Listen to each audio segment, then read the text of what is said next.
In the world of Marathon, there are multiple references to historical events, mythology, and even films. The original trilogy placed a significant amount of emphasis on utilizing the names of the levels, characters, and events to indicate something deeper about their role in the larger story. By examining the in-game events and comparing them to the references that Bungie is making, people have been able to theorycraft and discover meaning that significantly shapes how you perceive the story of the games. While not something that is required to enjoy the experience, in the originals or in the upcoming game, it is something that I feel sheds some light on the writer's intentions. So, if you're someone who enjoys dissecting and uncovering the story of Marathon, then it helps to have some contextual understanding of the references that are being made. So, in this video, I want to explain some of the context behind the names that we have received for the upcoming game. Hopefully, as you consume the story and investigate Tau Ceti for yourself, this understanding can assist you in figuring out what exactly is going on. Basically, in Marathon, words mean things, so let's take a look at them a bit closer and be more prepared to solve the mysteries hidden in Tau Ceti.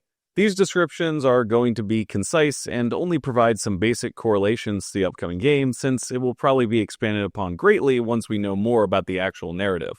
So I would treat this as a resource that will enable us to collectively draw meaning from what we discover in the game, as opposed to my normal, significant levels of yapping. Deimos is the Martian moon which was converted into the colony ship the UESC Marathon. Deimos is named after a figure in Greek mythology who is the personification of fear. Deimos is also the child of Ares, the Greek god of war, and Aphrodite, the Greek god of love. Deimos, the moon, is positioned in the Marathon universe as a natural form that is corrupted by man when it is turned into a spacefaring vessel. Deimos, as a personification of fear, could correlate to the fear that exists when partaking in the first expedition to leave your home solar system, or the fear that humans living on Mars could have felt when the moon was removed from their sky without their consent. Deimos, much like the Marathon ship, is also the product of the best and worst that humanity has to offer. They both come from love and violence, with Aphrodite and Ares representing these two forces which have shaped much of humanity's endeavors. The ability to create the technological achievement that is the Marathon ship represents the love and care that humanity can strive for to expand their life throughout the cosmos. Much like procreation, this would result in the expansion of human presence in our universe, Aphrodite. The plan to produce the ship, though, is led by the UESC, a governmental regime that controls its populace through military power, Ares.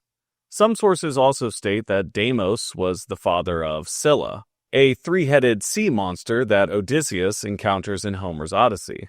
Without the moon Deimos, Durandal never would have gone rampant on board a colony ship and called the four to Tau Ceti.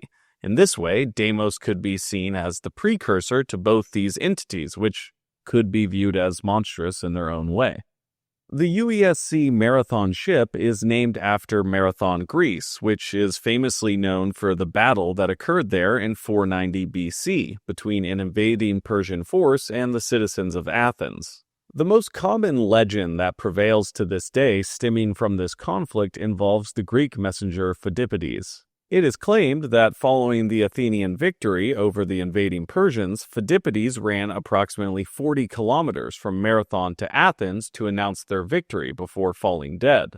This could tie into the great distance the Marathon ship traveled to Tau Ceti for, only to effectively die a short time after arriving. You could also draw a connection between the Marathon's location as a faraway human colony that is more accessible to the invading alien four, much like how the real-world Marathon was targeted by the invading Persians. The first Marathon game even has the player sending a message back to Sol to advise them of the four attack, making them a literal stand-in for Phidippides as a messenger. Durandal, one of the three Marathon ship AI from the original trilogy, is named after the sword of Roland, which was originally said to have belonged to Charlemagne, the king of the Franks. The sword, Durandal, appears in the epic poem The Song of Roland. Roland is a hero knight and the nephew of King Charlemagne. He is betrayed by his stepfather Ganelon after Roland volunteers him for a dangerous mission as a messenger to the enemy. Ganelon seeks revenge against Roland by coordinating an ambush on Roland's unit with the enemy. Roland, wielding his sword Durandal, fights against the overwhelming ambush, but his unit is ultimately defeated, and he dies of wounds sustained during the battle shortly after. Before he dies, he attempts to destroy his holy sword Durandal so that the sword wouldn't fall into an enemy's hands. In the poem, Durandal's pommel is said to contain St. Peter's tooth, St. Basil's blood, hairs of St. Denis, and a piece of fabric from a garment of Mary's. Durandal, the AI, can be considered a weapon in the same way, and the question as to who was wielding him is something that Marathon fans have speculated over for 30 years. Hidden on board the Marathon ship were 10 Mjolnir Mark IV cyborgs, one of which was the security officer who you played as in the original games. These cyborgs were highly effective warriors, which initially saved the colony in the Marathon ship from the Thor invasion. Mjolnir was Thor's hammer in Norse mythology. Thor was the god of thunder, and his hammer was both unbreakable and always returned to him when thrown. The original Marathon games position the player as the unbreakable hero who always returns to the terminals to receive further instructions. We could interpret the cataclysmic events in the colony as Ragnarok, a catastrophe that was foretold to the Norse gods. It was said that in Ragnarok, Thor would die, and Mjolnir would then be wielded by his children Magni and Modi. If Durandal is portrayed as the character which Mjolnir, the player, returns to in the original games, then that would make him Thor. So if Mjolnir cyborgs were to appear again in this new entry, then we could assume they would be answering to something that resembles a child of Durandal. Arachne is a death cult. They praise the thermodynamics of violence and seem to seek meaning in the endless violence offered by biomata technology. Arachne was also a human from Greco-Roman mythology who beat the goddess Minerva in a weaving contest. Arachne then takes their own life out of embarrassment, but Minerva feels pity for them and reincarnates them as a spider. This story offered a mythological explanation as to the origin of spiders and served to illustrate the possible outcomes of hubris. The rampant AI Durandal sought godhood to escape his reality. Humanity is playing God in a sense by creating immortal sentience. And the UESC Marathon mission itself could be said to have failed due to the arrogance of man thinking that they could control the more intellectually powerful AI. These themes all tie back to hubris, which seems to be the central premise of the Arachne myth. Arachne's representative is named Charter. This could correlate to the concept of a charter myth, which is a myth that serves to justify the status quo in a society. This could position Charter as the individual that intends to justify the endless cruelty we see play out in Tau Ceti. With biosynthetic forms, there is no true consequence to murder, and thus Charter could seek to establish a social acceptance of what was once considered to be the most sinful act someone could partake in. Sekiguchi Genetics is the Japanese technology company that is behind the biomata and neural sync technology that gives runners the ability to effectively become immortal mercenaries. Sekiguchi is also a real Japanese surname, but in the game, the founder of the company is not a Sekiguchi. Rather, their name is Hideo Murakami. Surnames in Japan can have different meaning based on the kanji characters used. For example, Murakami could mean above, top, head, god, or village, and Sekiguchi could mean opening, entrance, connection, or relationship. We could say that potentially Murakami is effectively the god of Sekiguchi, and that Sekiguchi represents an opening to a new way of life via their technology, but this is probably another scenario where a native speaker could provide additional insight as to the possible intention of these names. Any help in the comments would be greatly appreciated with this one. Sekiguchi's biomata are also interestingly named. The prefix bio comes from the Greek word bios, which means life, and mata means again in Japanese. This fits considering the biomata offer life again after you die. Sekiguchi's AI agent is named Nona. In Roman mythology, Nona was one of the three Parsae, which were the personifications of destiny. Nona was also the Roman goddess of pregnancy, so the concept of Sekiguchi birthing mankind's new physical forms with these biomata is heavily correlated. Another interesting note is that Sekiguchi has extended their consciousness transfers to pets so that you can forever be with your furry friends. They even advertise their notable success in this endeavor with Kali, KAAL1, an acronym for Kinetic Autonomous Adaptive Lifeform 1. Kali is also a major goddess in Hinduism, associated with time, death, and providing liberating knowledge. Perhaps this reveals that our feline friend in-game will provide some insightful knowledge that will shape our perspective in later narrative content. Also, if you've ever been around a cat, you know that they are capable of death, destruction, and being adorable. CyberAcme is the dominant software company within the Marathon universe. Cyber means relating to computers, and acme means the point at which something is perfect. Thus, CyberAcme is computing perfected. This adds up when you consider that seemingly all computing systems we encounter rely on CyberAcme software to operate. CyberAcme's AI agent is named Oni. Oni are a kind of demon-like creature from Japanese mythology.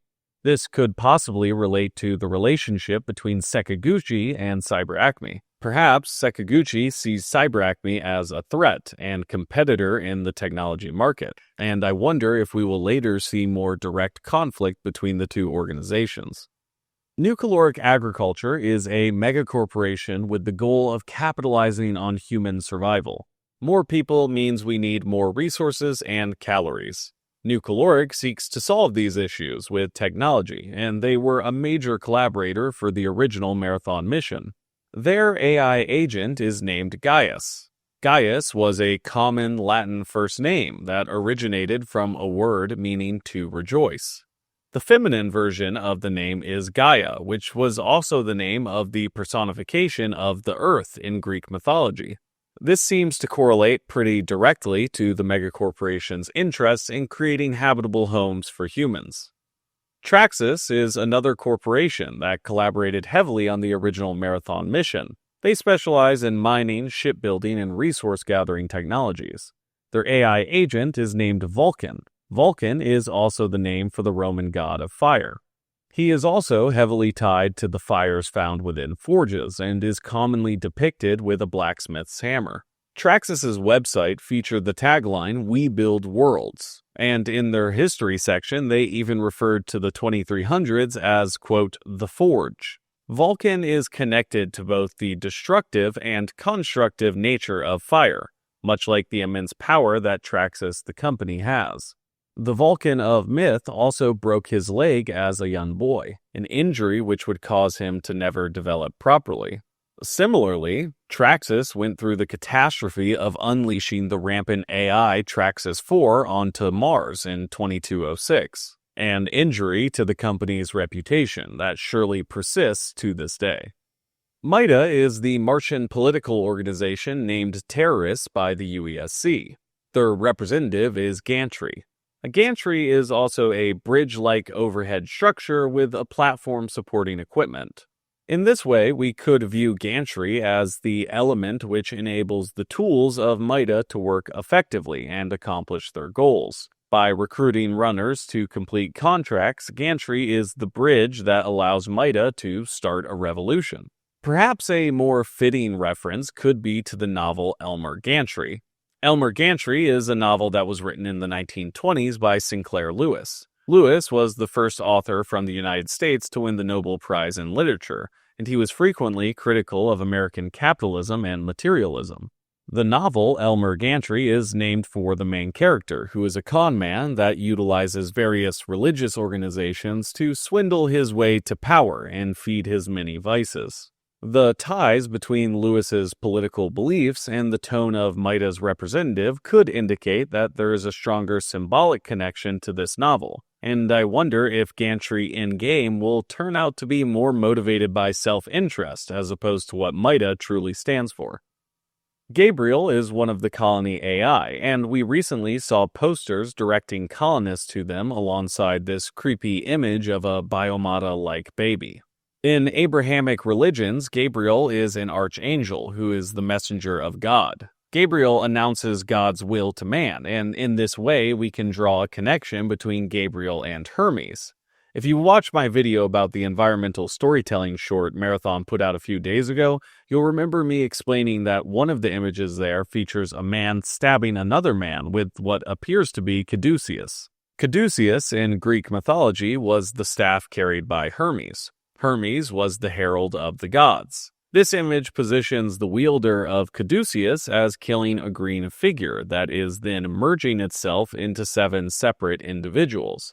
I think this all combines to illustrate that Gabriel will be utilized as a messenger of sorts, and possibly that while we may view him as a protector, he could be a trickster.